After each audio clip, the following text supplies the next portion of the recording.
Good morning. Welcome to Distracted Thoughts. I'm Aaron here with my friend Dathan. Dathan, how are you, sir? Pretty good. Pretty good? Yeah. Yeah? I'm having a pretty good morning. Yeah? Pretty good day. This week has been Yeah. pretty much same old. Not really nothing crazy. So I was going to say, you definitely came in a little peppier today. yeah, I came in a little glum last week, so I had to like pop in and do some Yeah. cool dance, Yeah. finger guns. Get it out there. yeah. You know, it's funny. I was actually really glad you did. The last couple of days, both personally, professionally, and nationally, have been kind of hard for lots of different things. And, sometimes we don't necessarily let that kind of stuff out. But Yeah. like I was talking to you a little bit before, we're coming to the end of our house project. School's back in professionally, and then with all the stuff in the news, it can take a toll. And so, having those even moments of forced levity can be helpful. You know what I mean? Yep. So, but you, I know you're still adjusting. Yeah, it's a hard adjustment. I still have one business, but Right. as you know, it doesn't take a lot of, it's not an everyday business. Right. So, I put probably 4 to 5 hours a week into it, maybe. Right. And then, the business itself runs without me, so it's okay. So I went from having my apparel, Well, as I was say, other than moments like you had, other than moments like last night. Sorry, talking about literal shitty situations. For context, I had to scoop poop and clean drains last night, and it was not fun. I'm sorry, so- it makes me laugh. I'm glad it makes you laugh. I was not laughing. When I know. had to do it. I would imagine there were some, But it got done. Yeah. So, Yeah. but yeah, on the like I said, as far as my day to day goes, it's different. I would every day I had a 7 to 8, 9 hour day, Right. Monday through Friday. Yeah. With the apparel company, and now that I've sold that business, I'm no longer. Last week I probably wandered around the house like an aimless dog, like a lost puppy. Yeah. For I don't know, the majority of the week, trying to just get things, figure out a new rhythm or new groove. And even yesterday, I completely, I spent like 2 hours yesterday. I completely redid my resume and was like, brushed it up and was like, you know what? There's some remote jobs out there that are part-time. Maybe I could do something like that just to have something to do. I'm not even going to lie, because I don't want to, with our situation right now, with us selling our home and all that stuff, I don't want to dive back into building another business. Right. So, which is strange for me because I'm always in that mindset. Yep. So I'm kind of thinking on the terms of, well, what am I going to do on a day-to-day basis? So. Right. I don't know. I'm just toying with ideas, but yeah, it's a different. I've never had this. Right. My family loves it. I'm around all the time, Right. and available all the time. But I don't know. I don't have a lot going on day to day right now, so it's kind of a hurry up and wait situation. Right. And it's also one of those things I don't really know when the house will sell. Right. So it's hurry up and wait on the house to sell, because as soon as the house sells. Right. We're going to be transitioning into traveling. Right. But that could be in a month or 6 months. Right. Who knows? Right. Because you had on and off interests. You had a couple of lookers, but nothing super serious. Nothing serious yet. Yeah. So, I honestly think it's, talking about a little bit more current event stuff. I think I think people are waiting until the Fed actually announce some kind of rate. Yeah, that's decrease. On the 17th and 18th is when that happens. Yeah. So I'm hoping we're just holding steady through this month, and seeing if that makes an impact on purchases and people looking. And you think about it, if you're spending $500,000 on something, that 0.25% over 30 years. That's a lot of money. Is thousands of dollars. Thousands of dollars, yeah. Right. And so I could see people, especially with the hey, we're not sure. It looks like they're going to. Pretty sure because economically things have slowed down a little bit. I could see people kind of holding off and waiting to bite that apple until they know. Like they might be super serious, but they're not going to tell you that because they're also going to haggle. Yeah. And interest rates and Yep. all that stuff. I mean, there's so much to it. I mean, shit, man. The world we live in is so crazy right now. Both financially, politically, spiritually. It's just, I don't know. Like you. I mean, I think this is something you and I pride ourselves in having a pretty good grasp on human nature, right? Yeah. Generally have a pretty good grasp. Dude, I'm confused. I know. I'm I confused. agree with you. It is probably, I mean, in my 44 years being around, it is probably my most confusing time where I don't know what I'm going to get when I walk into a business. I don't know what I'm going to get when I walk up to a person and talk to them. Right. Or I meet somebody I've never met before. Or I sit down to talk with somebody who I've known for 10 years. Right. I, a lot of times, don't know what's going to come out of their mouth or what I'm going to get. Right. I can't. I've always been a person who could kind of like see 3 or 4 steps ahead. Right. And it's hard to do right now. Yeah. With everything. And then you throw current things going on like with Charlie Kirk. Man, that's horrible. Well, I mean, that one in particular, And then there was another school shooting yesterday. Too, I saw that. In Colorado. And in Canada, there was a gentleman who drove his car into a daycare center.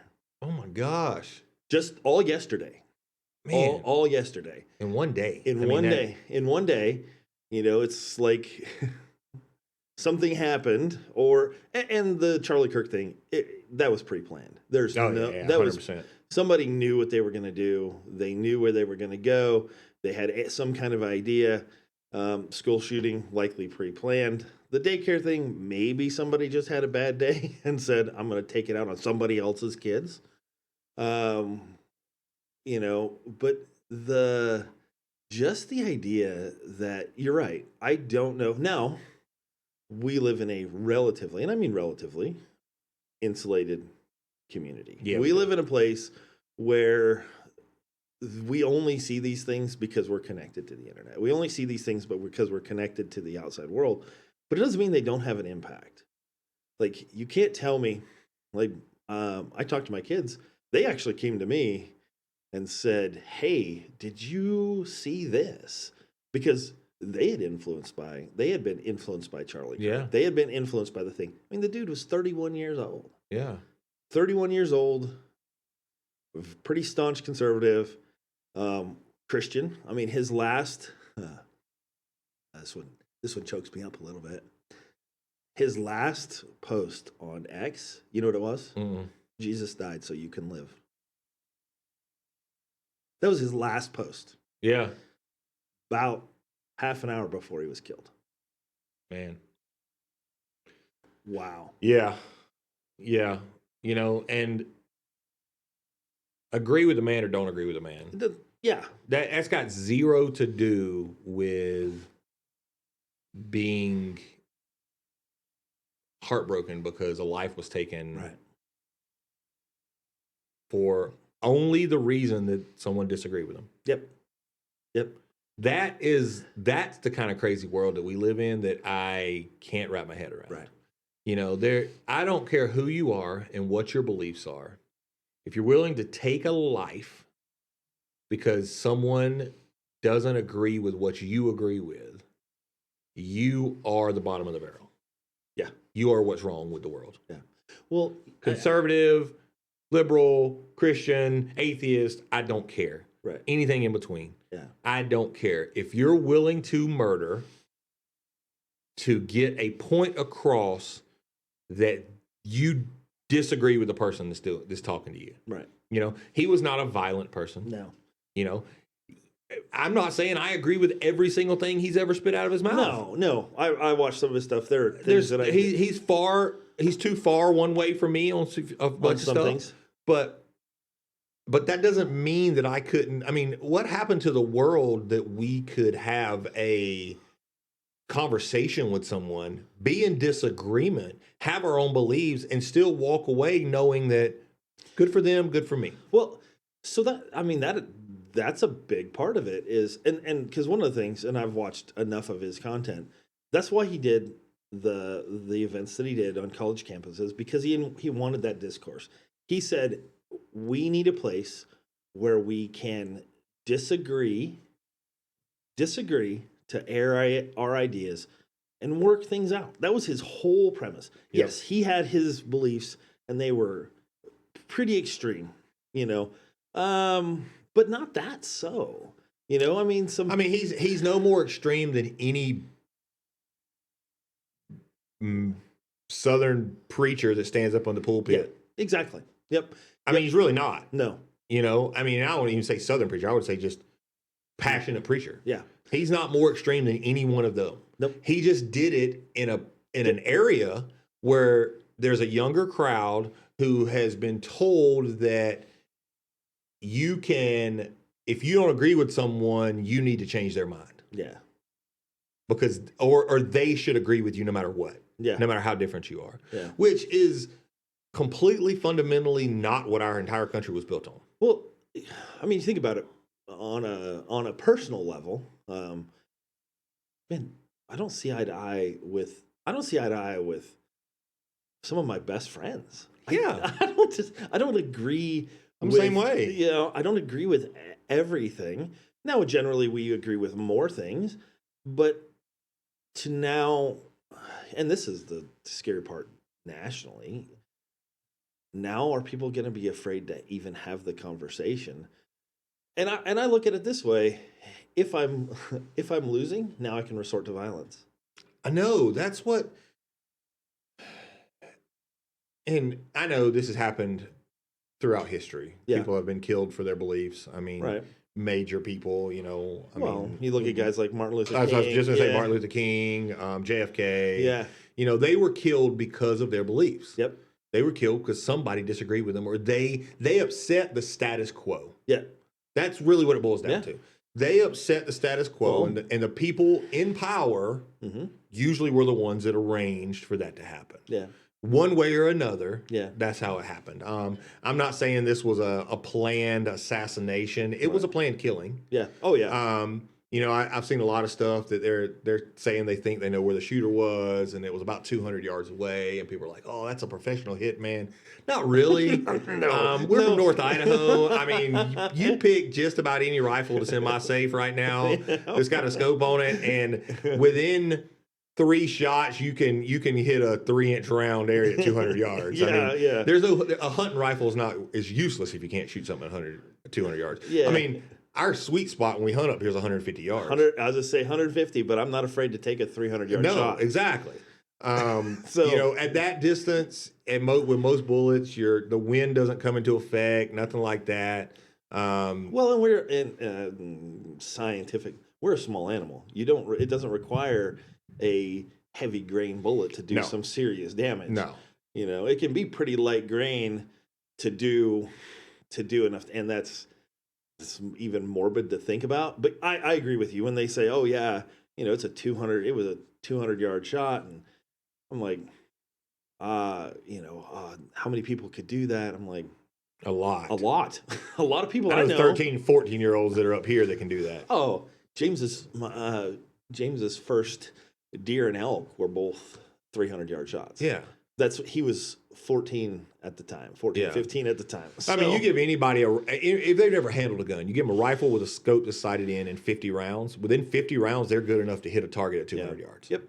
So yeah, it is a sad thing. I'm hoping that they catch the guy. I watched an excerpt from the Utah, I don't know if it was governor or who it was. Was it a bald guy? Yeah. That's the governor. Okay. So he said that just remember, we still have the death penalty in Utah. Yeah. And public hangings are still allowed. You know? So, I mean, it's one of those things that, like, it wouldn't surprise me if this wasn't a college kid that did it. Yeah. If it turns out to be that. Well, just before you got here, I was actually watching some of the updates from the FBI, and they found the rifle. Oh, they did. Yeah, they found the rifle. It was dumped in the woods just outside the area. They found the rifle. They found the spot where the shot was taken from. They have a full palm print and a forearm print from where They were leaned down. where it was leaning.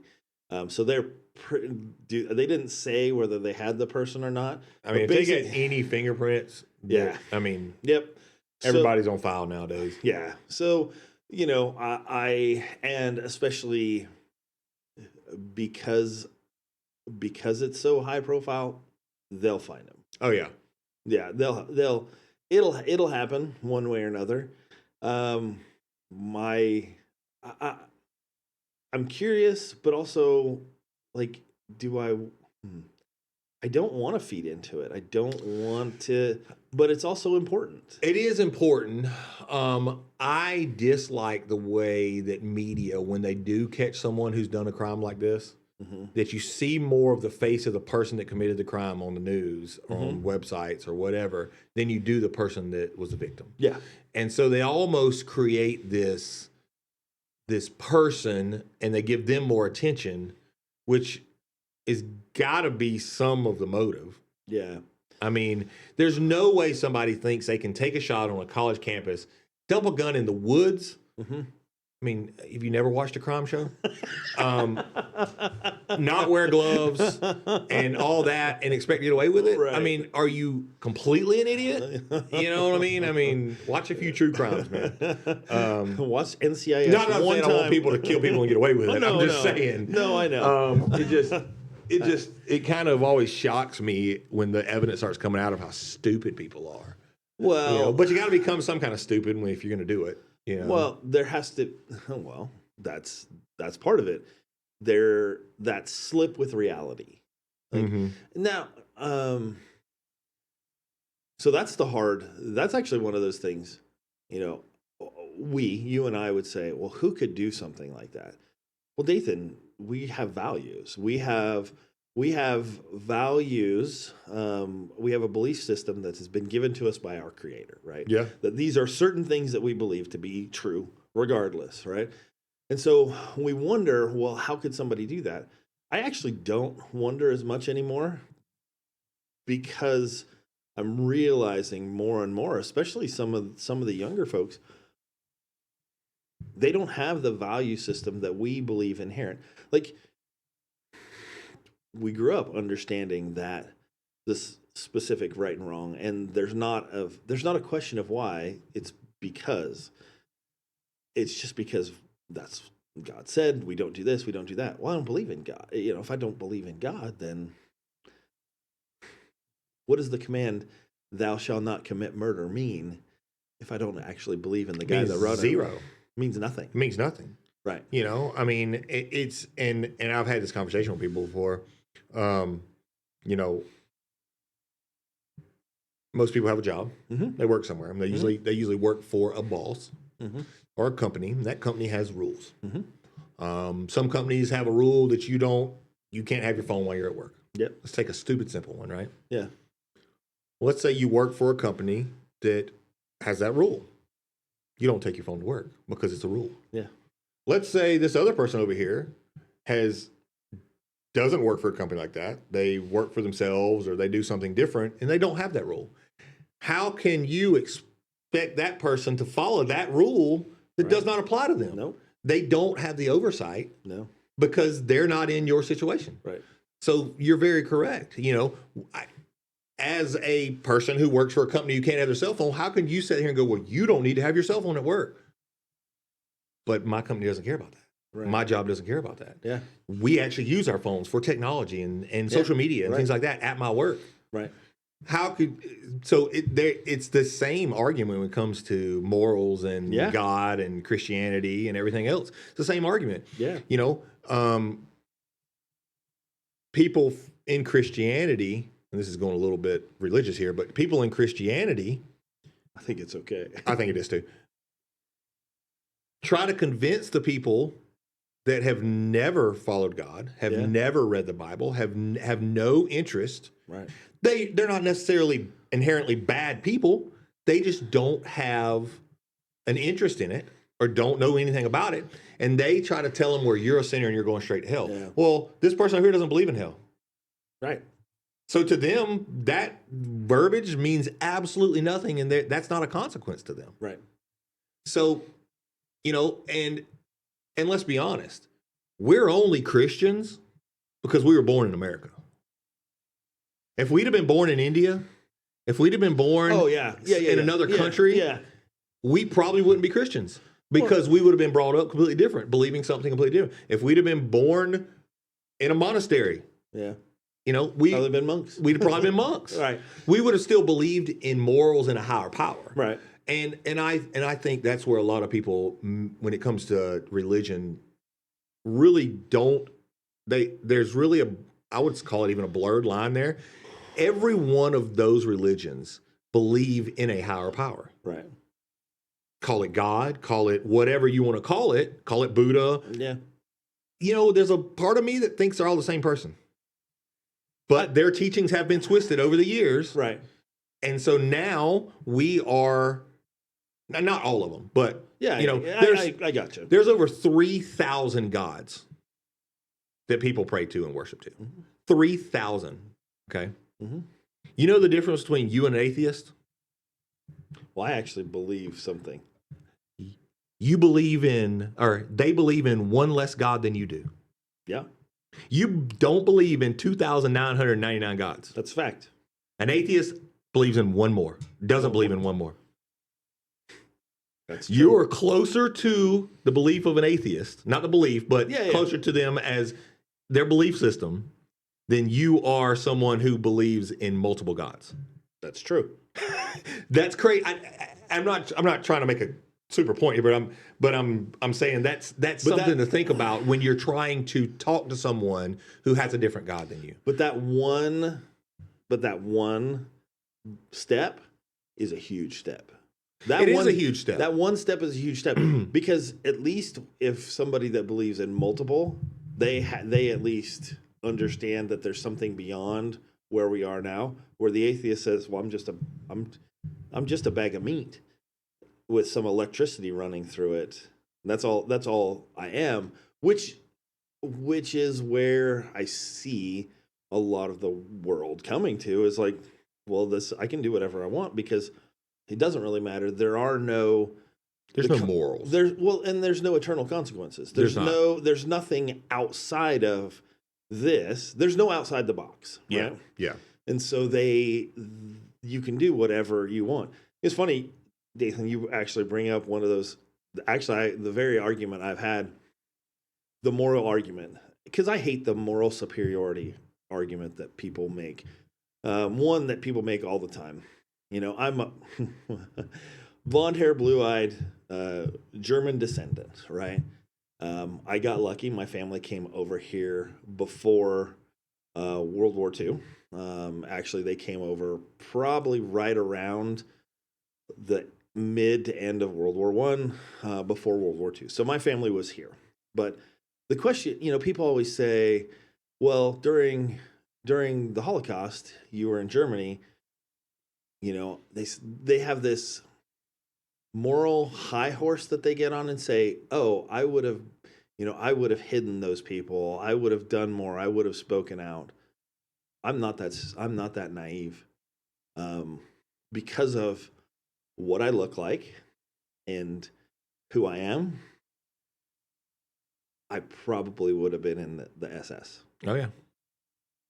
And it was just like what I was just talking about.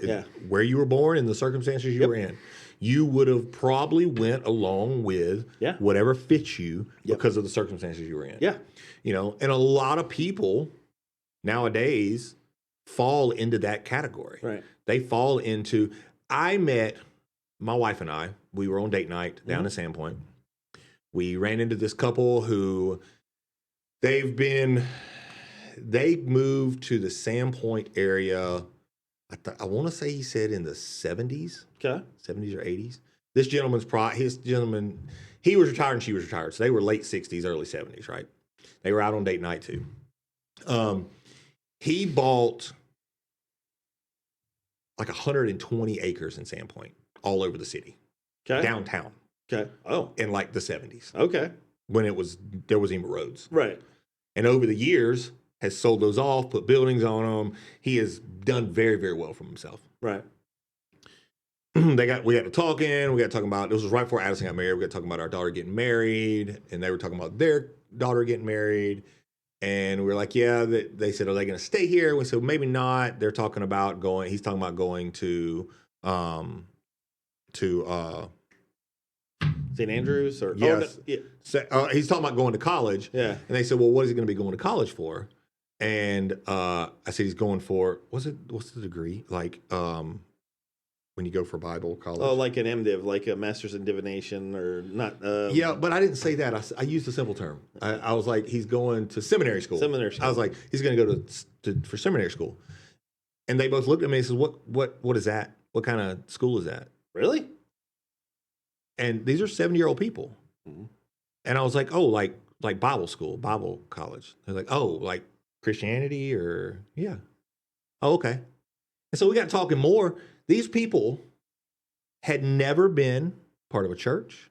They had never been part of any religion. They'd never been, they're not bad people. Their parents didn't raise them in a church. Yeah. They'd never been it. They'd never raised they had 28 grandchildren.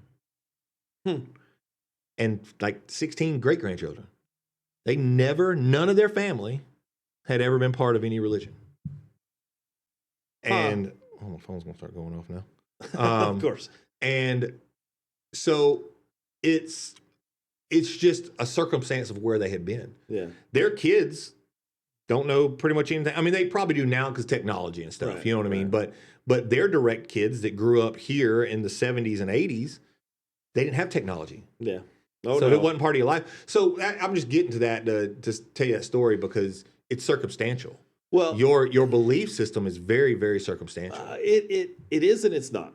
And the reason why I say that, like, well, I think I've told you this before. You know, I grew up outside of it. Yeah. I grew up in this area in that same time frame that me moved here. Likely their kids are probably closer to my age if they've got kids and great grandkids. You know, their kids are probably closer to my age. And that wasn't a thing, you know. That sounds funny. Faith was in the trees, you know. We grew up in the woods, and so if you believed in God, it was in the wilderness. I say never. I don't ever remember going to church as a kid, ever. I understand that I did because my mom says I was baptized Catholic as a baby. Yeah. But I never remember it. Dude, I didn't find it. My road to it, like I studied all kinds of weird stuff. Because I knew I needed something. I do think there is a moral call on us if you live in a moral system and you understand it, I think you survive, you're okay.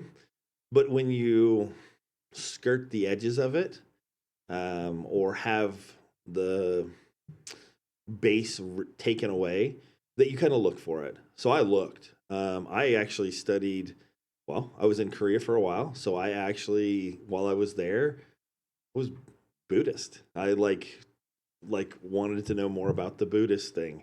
I dated a lady, and for 3 years studied Wiccan, which is basically witchcraft. You know, I looked every place else, and Christianity's what and Protestant Christianity is what suited me. Yeah. What made the most sense for me in the end. But I looked.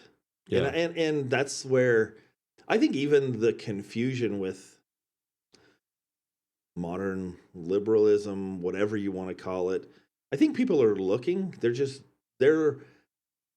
looking, but they're looking with an expectation and not knowing where to find it. They're also getting all of their knowledge from 30-second videos. That's true.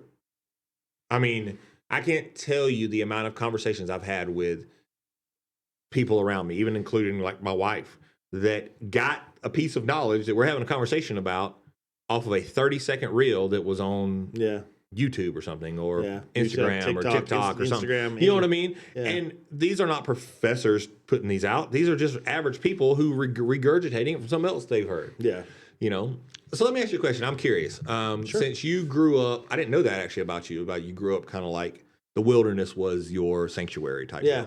So there are people who usually not there's some in the States that literally are born simple life, grow up in the mountains, in the woods, never have seen a Bible. Right. But yet they worship nature. Right. They cherish nature. They have morals that they live by. They know right from wrong. But they may never grace a church or find the biblical Jesus. Does that make sense to you when I say that? Yeah. Because that's a loose term nowadays with all the interpretations. No, what do you think those people are still hellbound? No, I don't. If the opportunity is never presented, because that would tell me, that would tell me that every abortion, every child killed in abortion goes to hell. Or every stillborn or every baby who lives for 5 minutes. Yeah. Or whatever. That tells me that those children go to hell. And so, no, I don't think so. If the opportunity, so I'm a little weird about this. I believe I believe Jesus is the way. But I also believe that he makes a path for those that are following him and don't realize it. And that's I think what you're talking about. It is because I think that is the case with more people than we know. Yeah. And the more research I do, the more I realize that Jesus never set out to create a religion. No. Ever. No. He actually didn't. You look at it when he walked and the things he spoke, he didn't actually set off to create a religion. Well, there was a God already to worship. But, and how many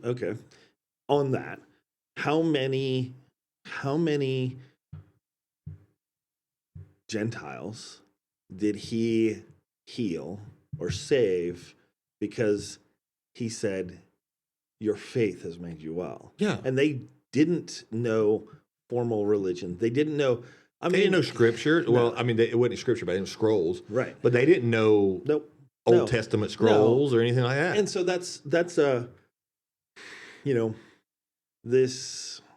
And for those that don't know at all, I believe in encouraging them to know somebody, because, like I said, this horrible stuff that's going on, the shooter with Charlie Kirk, with some of the people on the left that are celebrating the murder of somebody, those people are going to hell. Those people are, in my opinion, and it is only my opinion, because they've lost their way. They've strayed outside of the morality of what it is. But if somebody, an Aboriginal tribe that's never been introduced, do I believe those people are evil and condemned? No, I do believe that the path is narrow and the path is hard, and it's choices we make that lead us there. But if we're actually able to stick with it and do from a youth those things that we know are right, and ask for forgiveness when we make mistakes, truly ask for forgiveness when we make mistakes, then no, I can't. I don't believe that. Because if we as people believe in a one true God and believe that God did create everything, okay, then God is everything. Yes. He is in everything, Yes. especially in anything that has connectivity or a lifespan. Yes. Any living organism. Yeah. He is in everything. So to say, I take this back. I loved Greek mythology when I was growing up. Oh yeah. I loved it. I just loved I love the stories. I love the stories. Yeah. I mean, throughout high school, I took a Greek mythology class. Like to know the stories, to know. I can look back at that and go, okay, someone praying to the sun god and thanking him for the sun Yeah. and the shining of the day. Yeah. If God created the sun, they're just praying to God. Yeah. So yes, it's a twisted way of looking at it because we now have the Bible, Right. Which I've been dissecting that lately, and the discrepancies I've found in what I was taught has been upsetting me. Yeah. My newest one is the fact that I was always taught that the Gospels, Matthew, Mark, Luke, and John, were the first account of, published account of Jesus. No. And they're not. No. Actually, Paul's letters were actually written before the Gospels were. Yeah. And Paul wasn't even around when Jesus was around. So Right. it's like, but it's still within 2 generations. It's still close enough to get a relatively close account. We would actually take it that's no different than somebody documenting the life of George Washington, or Abraham Lincoln or things like that. It's close enough that we take those things as true, with enough veracity that. But there are the one that bothers me. Actually, the thing that bothers me the most is the translations. That's the one. The English language, the language that we speak and is the only one we know, is the poorest vessel for communication there has ever been on the face of the planet. Ever. And it gets worse every day. Yep. Every generation makes it worse. Yeah. And so how much is lost in the things that we don't know? I mean, through over language? the years, people who have translated into English have actually added words that didn't even exist because that's the only way they need to explain it. Yeah. And but I also don't read Hebrew or Greek. So picking up, and I've got one, but picking up a Bible in Hebrew and trying to go through it, it might as well be cartoon drawings on the page. I don't know. Well, I probably understand them better. It's all. I mean, that's where the term. It's all Greek to me. It's all Greek to me because I don't read it. So yeah. But that boils back. That goes back to what we were talking about with the current events of stuff. Is those people just didn't have morals they live by. No. And I'm not even talking about Christian morals. I'm talking about morals, period. Right. Because you take just about any person out there who has morals, and usually on the top of their list, murder is one of them that they don't do. Right. You know what I mean? Yeah. Under no circumstance. Well, so that's actually true and not true, because if you're a evolutionist, if you believe in the true science of evolution, that evolutionists believe in survival of the fittest. Survival of the fittest, murder is acceptable. You know why? Because the toughest survive.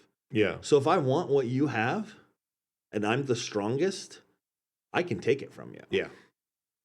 And you know what? There's nothing wrong with that. So yes and no. So we're the only species on Earth that do not live by that. That's a fact. Every single other species on Earth Yes and goes no. by that. Yes and no. There's actually some... Except for pandas. Pandas are useless. Pandas are completely useless. They don't even take care of their babies. I watched the whole thing on pandas the other time. It's a whole different conversation. Pandas... That is true and not true. So one of the things, psychological studies actually studying rats, you know, small useless creatures, rats. Actually the toughest rat generally usually ends up getting attacked and killed by the rest of the pack if he's too brutal. But if rats, they actually play together. If a bigger rat plays with the smaller rats, engages in, different activities, he can win 70% of the time. But if he loses, even if he's capable of winning, but even if he loses 30% of the time, the other rats will do exactly what he wants them to do. So he has to learn to lose just enough. He can't be so brutal that he brutalizes the rest of his whatever group of rats is called. And they're finding that same behavior in monkey tribes. Okay. That if they are the strongest, even if they're the strongest, if they're the most brutal, the tribe will rebel. The tribe will destroy them. But if 70% of the time they're the strongest and 30% of the time they cooperate, they play, they lose, everybody knows that they can win most of the time, but they're just soft enough that the rest of the tribe will cooperate. And so I think that's what I mean. That's why the evolutionary survival of the fittest actually still doesn't work if you understand God. If you understand that even God said, no, the toughest don't always survive. Sometimes the toughest get torn apart by their own kind because they're too brutal, because they're too aggressive. But you present that very same argument to a college kid and say, well, do you believe in evolution? Do you believe in survival of the fittest? Then I can take what's yours. I can take it because that's what you believe. No, I don't believe that, so I don't do that. Yeah. You know? And we as a country don't believe that, because if that was the case, man, we'd had Mexico and Canada a long time ago. Yeah, you're right. Yeah. So, those are those food for thought of like, even that argument falls apart in the face of true understanding, of truly taking that thing apart. Because, and I'm talking about, the scientific believers that now believe there are 43, genders that can be, which is not scientific. Don't tell me you believe in science and then tell me that there's more than boys and girls. Yes, there's anomalies, but there are not that many anomalies. That doesn't happen. Yeah. It drives me nuts, man. But yeah, I think that's the world, back to that idea of where we're at and the things that we're facing. I think that's why I'm so confused, is your arguments are logically inconsistent. They don't make sense. Yeah. Yeah.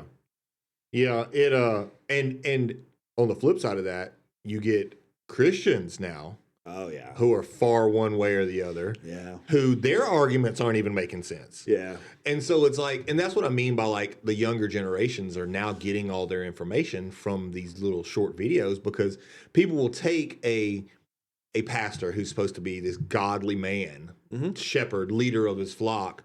They will take an entire sermon of his and break it down into 40 different little 30-second clips that most of the time are out of context. Yep. And throw it all over the internet. And these people are following other pastors, and so they're listening to it. Yeah.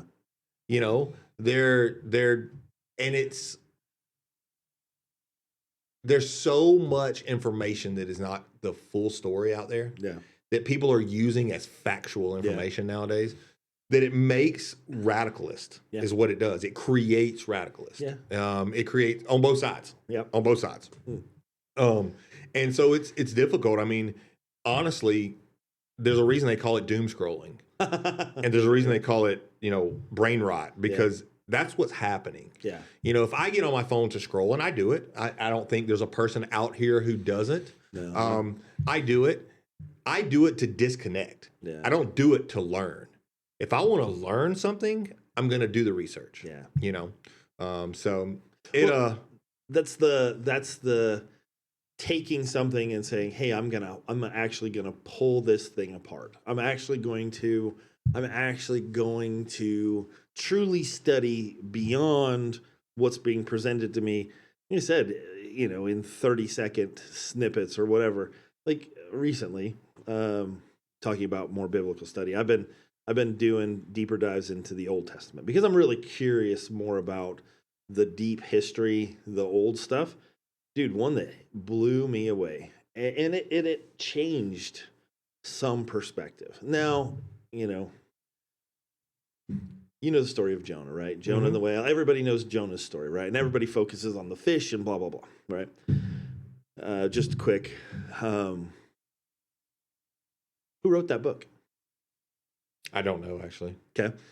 The belief is that Jonah actually wrote that book. That he actually wrote it himself. Yeah, right? I think I've heard that there's not a full consensus. No, on it, there's but not a full. But the belief is, so based on that premise, okay, Jonah wrote the book. Man, he made himself look like an asshole. Think about it. Yeah, he did. You think about what he does, the things he says, how he goes about it.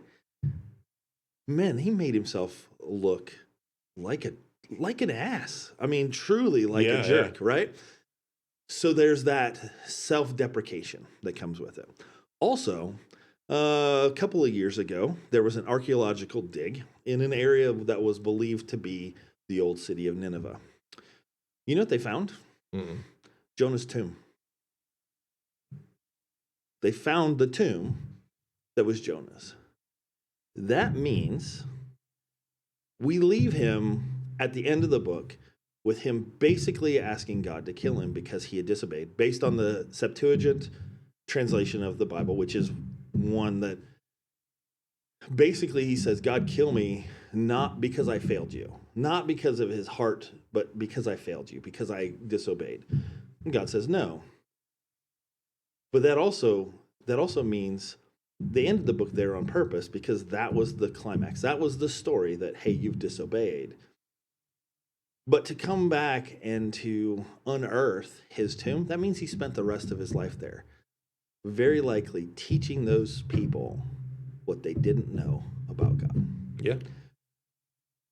That changes everything about that book to me.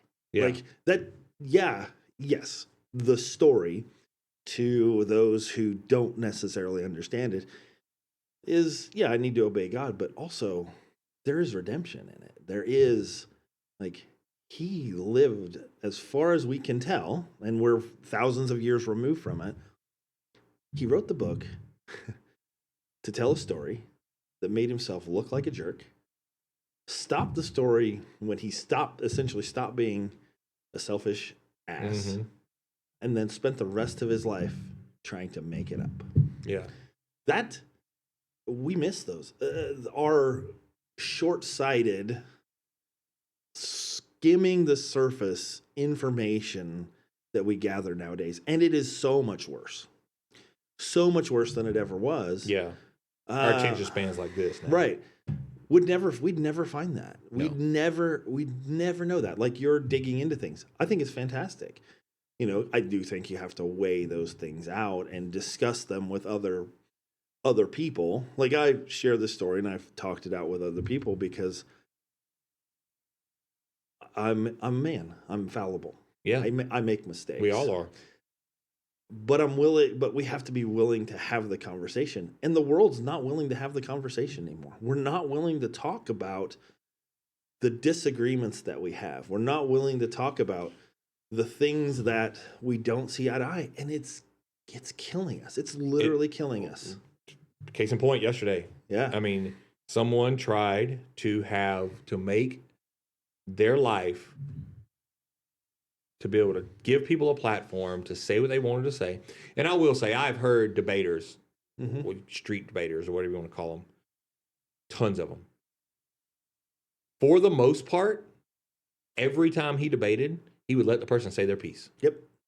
If they threw a blatant accusation out there that was completely wrong, he might interrupt them. Yeah. But he was not a person who would just interrupt people constantly Right. in order to piss them off. Right. You know, that's what a debate is. You get your say, I get my say. We talk about it. We go back and forth, and at the end, we separate. Yep. That's a debate. That is what a debate is.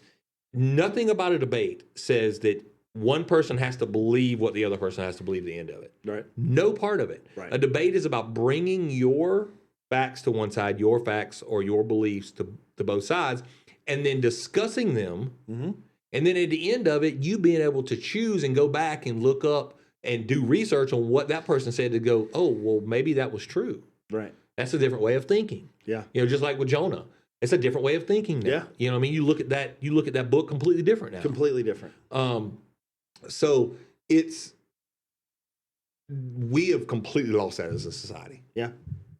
Yeah. I mean, even in our legal system, it's lost. Yeah. Watch any like a real, and I'm not talking TV law. I'm talking watch. You can find them. A lot of trials and stuff are public.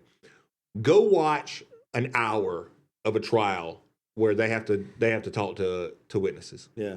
They tear apart the way people speak, what they say. Mm-hmm. They object to things that are very pertinent to it because it's the law of. Yeah. You can't even have a regular back and forth debate in a courtroom anymore. Yeah. It's all legal. And then in the end of it, if one of the lawyers made a mistake, guess what? That's a mistrial. Because you made one little clerical error and you didn't turn this paper in the 30 days you were supposed to. Yeah. I mean, it's crazy. It is crazy. You know, and that's the world we live in nowadays. Yeah. The hard thing, and unfortunately, we could go on this, I think for so a long too. time. The hard thing is now we have to think about this for our children. We do.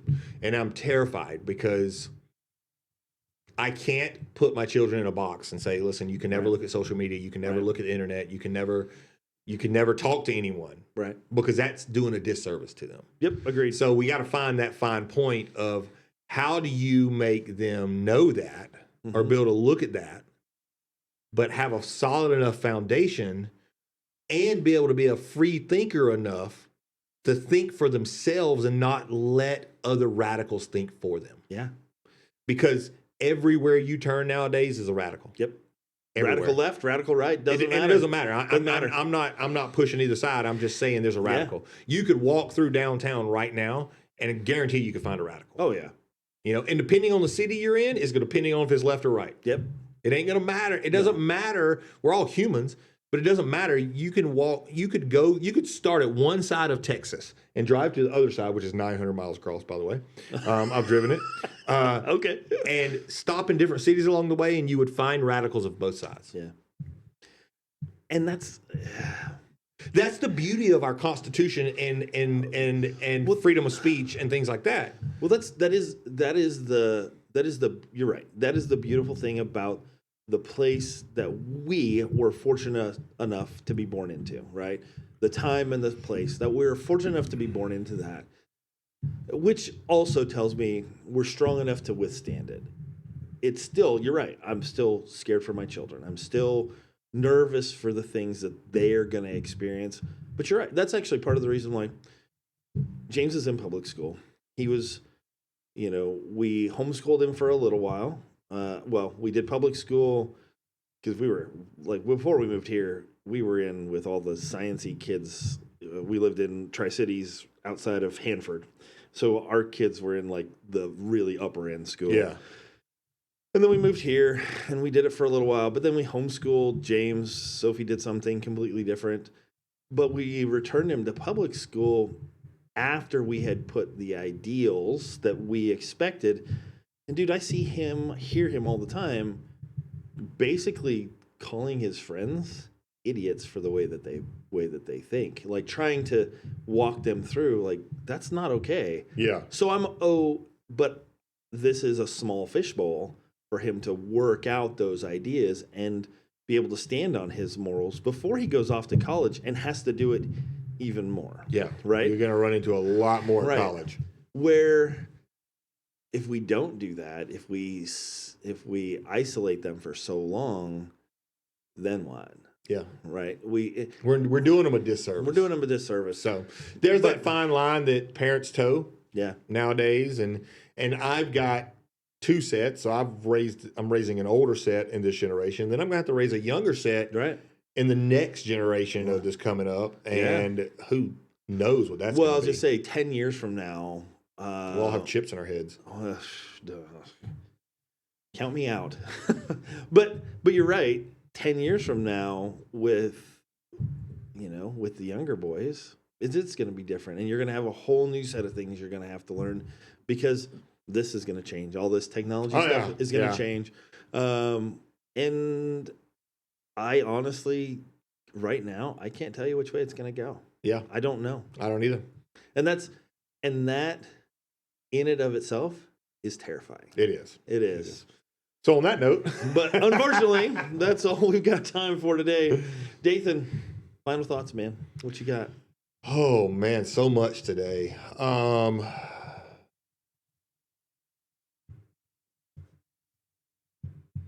Have morals. Yeah, quit. Don't think that morals are stupid. I'm not telling you which morals to have, but you need to have a base set of morals. And the more you start living by morals, the more you will realize. I mean, deep down inside of us, we're all born knowing right and wrong. Yeah. I mean, within the first few years of our life, we know right or wrong. So do the research. Ask yourself, do you have morals? What do you live by? What are your hard lines in the sand? And discuss those with other people. Because, and even if they disagree with you, it's okay. Yeah. You don't have to be mad at them. Yeah. Just have a conversation. Yeah. Ask questions, man. Ask questions. That's a big one. If you don't know, ask questions. And get off your high horse. Don't think that you're so smart that you can't learn something new. Yeah. Stop thinking that you're superior for whatever reason. Live in reality, realizing that all of us have something to learn. Yeah. Man, dude, I'm almost 50 years old, and I learn something new just about every day. Yeah. Just about every day. So take time. Take time. Learn something new. Learn something from somebody you disagree with. Yes. That's a big one. And that's it. But with that, this is another episode of Distracted Thoughts. Thanks for being here.